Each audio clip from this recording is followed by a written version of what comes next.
Hey Freunde, ich melde mich aus dem Supermarkt und ratet mal, was ich hier habe. Das ist ein Romanesco Blumenkohl und ich werde dann später noch ein bisschen erklären, warum das so wichtig ist für meinen Kanal und überhaupt für die Menschheit.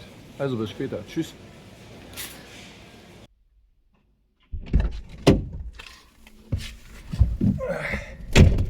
Und hier ist er wieder, der gute alte Romanesco Blumenkohl. Und der Engel des, ähm,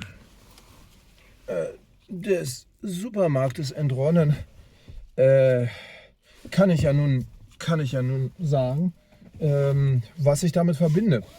Der Romanesco Blumenkohl ist einfach ein Beispiel für die vielen Beispiele, wo man also solche Muster in der Natur findet, wie sie zum Beispiel typisch sind für Fraktale. Fraktale sind Bilder, die aus einfachen mathematischen Formeln generiert werden und die immer wieder auf sich selbst angewandt werden. Und dieser Romanesco Blumenkohl hat also dabei so ein Muster, wie man es bei diesen Fraktalen immer findet. Ihr seht, dass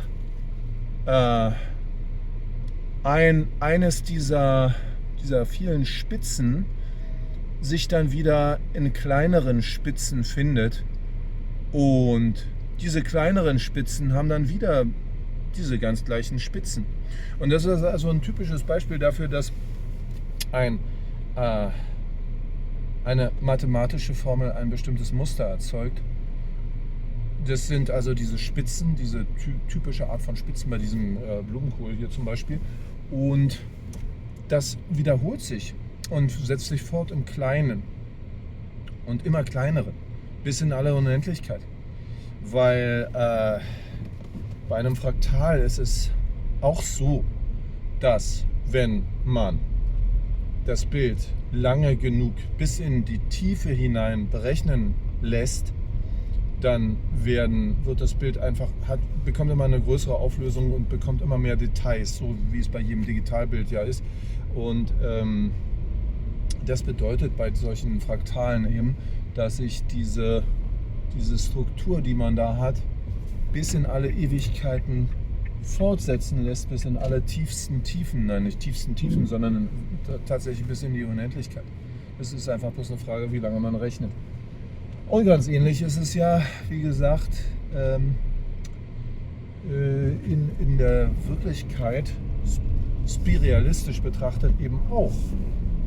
Wie viele Objekte du in deinem Leben siehst und erschaffst, hängt mehr oder weniger davon ab, wie lange du darüber nachdenkst. Es ist diese andere Sichtweise, dass das Denken nicht materielle Objekte im Außen beobachtet, sondern das Denken erschafft Objekte. Und das wiederum bedeutet eben, dass wie viele Objekte es gibt, davon abhängt und welche Objekte, wie lange man darüber nachdenkt und in welcher Weise natürlich man darüber nachdenkt. Und aus dieser spiritualistischen Sichtweise ergibt sich dann wiederum die Frage, wie kommen diese Objekte zustande, wie genau. Und nun ist einfach ein Fraktal eine Möglichkeit zu sehen, dass es bestimmte Muster gibt, dass es Informationen gibt, die sich zu Mustern anordnen, verbildlicht eben in diesen Fraktalen, und dass diese Fraktale genau wie das wirkliche Leben, wenn man es richtig beobachtet, eine unendliche Tiefe hat. Abhängig davon, wie lange man beobachtet.